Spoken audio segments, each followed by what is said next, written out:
Umat Nabi Muhammad, sebab umat Nabi Muhammad mah lebih mulia daripada umat nabi-nabi yang lain. Bahkan sampai masuk surganya umat Nabi Muhammad mah disuruh duluan napakin kakinya ke surga. Enak jadi umat Nabi Muhammad. Sekelas Nabi Nuh alaihissalam, kalau hidup di zaman Nabi Muhammad, Nabi Nuh pasti ngomong, saya pensiun jadi nabi. Kenapa? Saya bisa bikin kapal dari kayu, sementara umat Nabi Muhammad bisa bikin kapal selam.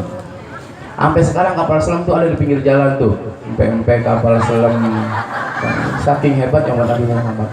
Nabi Sulaiman hidup di zaman umat Nabi Muhammad, dia bilang saya pensiun jadi nabi. Kenapa? Saya bisa terbang dengan angin sendirian. Tapi umat Nabi Muhammad lihat, bisa terbang di atas angin. Kadang rombongan umroh 500 satu kapal. Nah, berapa gunung salak selesai.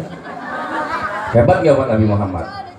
Tapi kehebatan umat Nabi SAW tidak mengungguli kehebatan sedekahnya Nabi Sulaiman.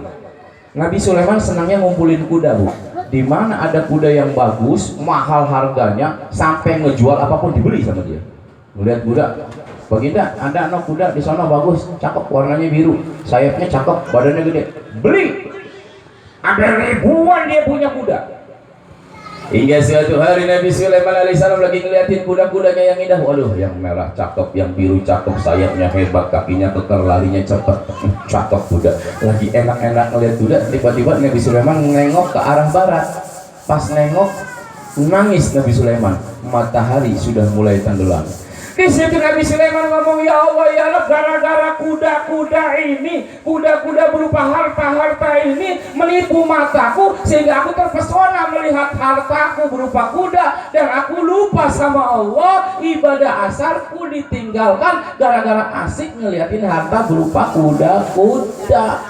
Akhirnya dipanggil, wahai para hulu balangku, kumpul semua, bawa pedangmu yang paling tajam, paling hebat, tebaslah seluruh leher kuda-kuda ini, bagikan dagingnya pada fakir miskin. Gara-gara kuda-kuda inilah saya lupa sholat asar. Kira-kira ibu bisa nggak nerapin di rumah? Kalau suaminya tukang ngangon kambing, tiba-tiba lagi ngangon kambing lupa sholat asar, ngomong sama lakinya, Pak, kambingmu potong. Berani nggak? Besoknya suaminya ngobrol sama Pak RT, lupa sholat asar, ngomong, Pak RT. Berani nggak?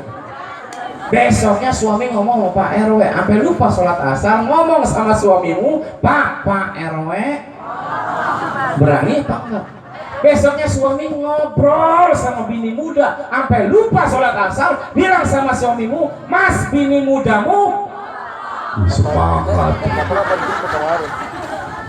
Suami lagi mainin ayam jago, ayam belum, ayamnya hebat, patilannya cakep, lupa sholat asar, bilang sama suamimu, Mas, ayammu.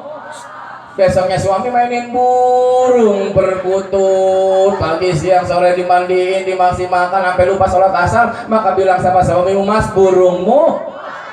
Berani nggak? Nggak kebagian nggak apa-apa. Nenek-nenek mau cuek. 6 tahun tak turun mesin, alhamdulillah, sedekah. Makanya kata Rasul, ketika anak Adam meninggal dunia, semua amalannya terputus.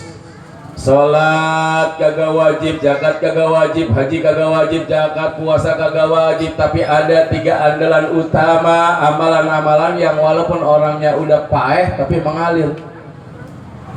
Yang pertama, sedekah jariyah. Ini penting, Bu. Ngelihat masjid di sebelah enggak? Berani tahan enggak? Ini masjid setahun beres, berani enggak orang sini?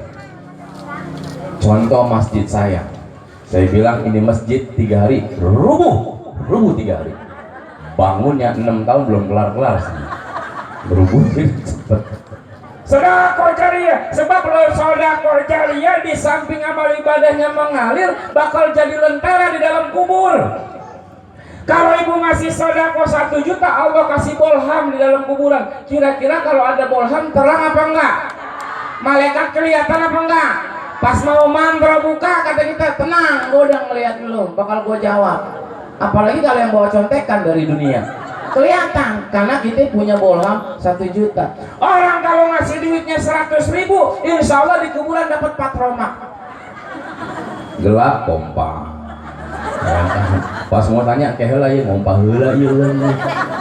Orang kalau ngasihnya 10.000, insya Allah kuburan dapat lilin. Terang nggak lilin?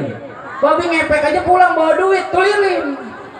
Tapi orang kalau ngasihnya cuma 2.000, mana uangnya lecek. Pangeran Antasari sampai topinya mencong tuh, karena seringnya kecuci tuh duit, ditaruh amal jariah. Masya Allah, dapat di kuburan, dapat cahaya, cuman pantat kunang-kunang.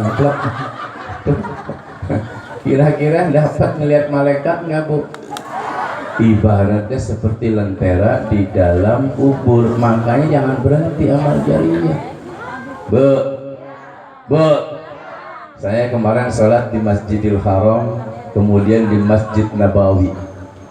Baru pulang umroh sekitar sebulan. Saya ngomong sama pengurus masjid, kenapa orang sholat di Masjid Nabawi, sholat di Masjidil Haram terasa nikmat dan enak? Ya kan karena tempat lahirnya Rasul. Bukan. Ya kan tanah haram Ustaz. Bukan. Itu masih sekedar bonus, tapi yang bikin nikmat kita sholat di dalam karena fasilitas. Kenapa saya bilang fasilitas? Di Masjidil Haram, Masjid Nabawi yang azan dibayar. Makanya sekali aja Allah, wingau, kuping kerasan nikmat. Jangan dibuang-buang apa ya? Gue juga butuh. Yang kedua, imamnya cakep dibayar.